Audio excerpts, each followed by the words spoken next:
കുറച്ചുകൂടെ പറഞ്ഞു മനസ്സിലാക്കാം, രക്ഷിതാക്കളെ പറഞ്ഞു മനസ്സിലാക്കാം. പക്ഷെ അവരും കൂടെ സപ്പോർട്ട് ചെയ്യുന്നതുകൊണ്ട്, അവർക്ക് പബ്ലിക്കിന് സപ്പോർട്ട് ചെയ്യുന്നതുകൊണ്ട് ഈ കുട്ടിക്കെതിരെ എഗെയിൻസ്റ്റ് തിരിയുന്നതിന് ശേഷം ഈ കുട്ടിക്ക് നിവൃത്തിയിലായാലും ഈ കുട്ടിയുടെ സമനില തെറ്റുകയാണ്.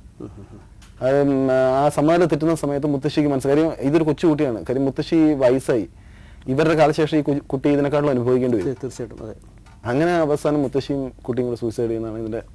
ഒരുപക്ഷെ ഞാൻ എന്റെ മനസ്സിലെ ഉദ്ദേശം എന്ന് വെച്ചാൽ ആർക്കും ഇങ്ങനെ ഒരു അനുഭവം ഉണ്ടാകരുത്, ആരും സൂയിസൈഡ്. അതാണ് ഞാൻ ഇതിന്റെ ബിഗിനിങ്ങിലെ, ഈ സബ്ജക്റ്റിന്റെ ബിഗിനിങ്ങിലെ പറയുന്നുണ്ട്, ഇതൊരു കൽപ്പിത കഥയല്ലെന്നും ഇത് നടന്നുകൊണ്ടിരിക്കുന്ന സംഭവങ്ങളാണെന്നും. അതുപോലെ തന്നെ ഇതിനെ നമുക്ക് ഇവരെ സ്നേഹിക്കാൻ, സംരക്ഷിക്കാൻ എന്ന് പറഞ്ഞിട്ട് നമ്മൾ ഒരു നറേഷനിൽ കൂടി ഫസ്റ്റിൽ പറയുന്നുണ്ട്. അല്ലേ ഇവളത് എന്തിനുള്ള പുറപ്പാടാ? ഇതിങ്ങനെ വിട്ടാ പറ്റില്ല. നിക്കടിയോടെ, ഈ നാട് മുഴുവൻ രോഗം പരത്താനാ നിന്റെ പരിപാടി.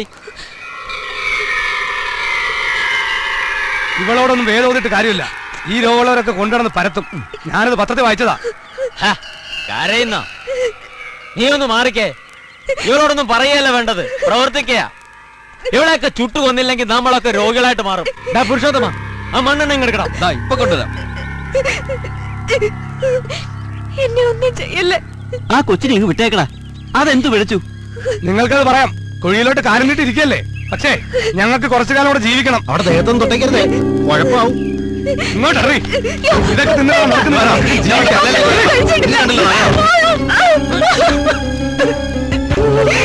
ഈ ശ്യാമത്തിന്റെ ചിത്രീകരണ സമയത്ത് എന്തെങ്കിലും അനുഭവങ്ങൾ ഉണ്ടായോ? പ്രത്യേകിച്ചും ഇത്തരം ഒരു സിനിമയുടെ ചിത്രീകരണ വേളയിൽ ഇതിനെക്കുറിച്ച് ഒരുപാട് റിപ്പോർട്ടിങ്ങുകൾ ഉണ്ടായിരിക്കുമല്ലോ. എയ്ഡ്സിനെതിരെ അല്ലെങ്കിൽ എയ്ഡ്സിന് രക്തസാക്ഷികളായ ഒരു കുടുംബത്തെ പശ്ചാത്തലമാക്കിക്കൊണ്ടൊരു കഥ വരുന്നു എന്നൊക്കെ പറയുമ്പോൾ സ്വാഭാവികമായിട്ടും മീഡിയത്തിന്റെയും അതുപോലെ പൊതുജനങ്ങളുടെയും ശ്രദ്ധ വരണം. അത്തരം അനുഭവങ്ങൾ, അവരുടെ ഇടപെടൽ അങ്ങനെ എന്തെങ്കിലുമൊക്കെ ഉണ്ടായോ? അല്ല, ഈ പറയുന്ന മീഡിയാസിനാണ് എനിക്ക് ഏറ്റവും കൂടുതൽ സപ്പോർട്ട് കിട്ടിയെന്നുള്ളത് പറയുന്നത് മീഡിയാസിനാണ്.